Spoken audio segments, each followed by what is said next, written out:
আসসালামু আলাইকুম। আমি এক প্রবাসীর গল্প শোনাতে আপনাদেরকে এসেছি আজকের ভিডিওতে। আজকের ভিডিও হলো আমার নিজের পরিবারের। আমার ছোট ভাই আজকে দেশে যাবে।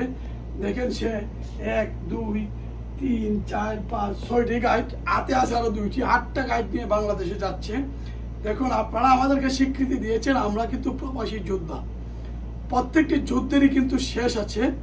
আমি এর জন্যই কথা বলতে এসেছি, আমরা প্রবাসীদের যুদ্ধ শেষ কোথায়। আমি এক ভাইকে প্রশ্ন করেছিলাম, উনি উত্তর দিয়েছে আমাদের প্রবাসীদের যুদ্ধ শেষ হবে যখন আমরা কবরে যাব। এটাই তো আসলে সুন্দর সমাধান নয়। এখন যিনি বাংলাদেশের প্রধানমন্ত্রী এবং প্রধান উপদেষ্টা হয়েছেন, উনি আসলে সবারই প্রিয় মানুষ। আমি ওনাকে একটি কথা বলবো, আমরা প্রবাসীরা জীবিত থাকা অবস্থায় যদি যুদ্ধের একটি অবসান পেতাম তাহলে আমরা খুশি হতাম। একটা সময় কিন্তু প্রবাসীরা এইভাবে গাইড নিয়ে আর বাংলাদেশে যেতে পারবে না, তার শরীর নিস্তেজ হয়ে যাবে, তার শরীরে আর কাজ করতে দিবে না। তখন সে বাংলাদেশে গিয়ে কি করবে? আমি এর জন্য আজকে ভিডিওতে এসেছি। আমরা যারা আরব আমিরাতে আছি, আমাদের কিন্তু আনন্দ বলতে কিছু নেই। আমরা বিবি বাচ্চার নিয়ে কোথাও বসবাস করতে পারি না। যারা ইউরোপে বসবাস করছেন, আমেরিকাতে বসবাস করছেন, তারা ওই দেশ থেকে অনেক সুবিধা নিচ্ছেন, ন্যাশনালিটি পেয়েছেন, ওই দেশের পাসপোর্ট পাবেন। আমরা আসলে আরব আমিরাতে যারা আছি, আমরা সমাধান কোথায়?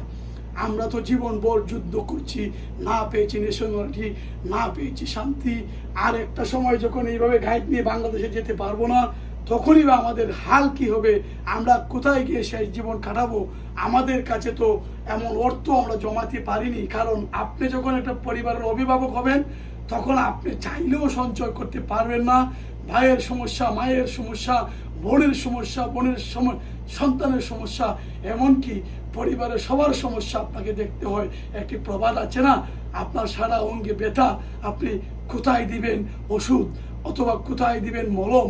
সেটা কিন্তু আমরা আরব আমিরাতে যারা আছি, সেটা কিন্তু আমাদের অবস্থা। অবশ্যই আমাদেরকে দেখবেন, আমাদের কথা চিন্তা করবেন। আমরা যেন জীবিত থাকা অবস্থায় সুন্দর কোনো মুহূর্ত পাই বাংলাদেশের মাধ্যমে, নতুন আইনের মাধ্যমে।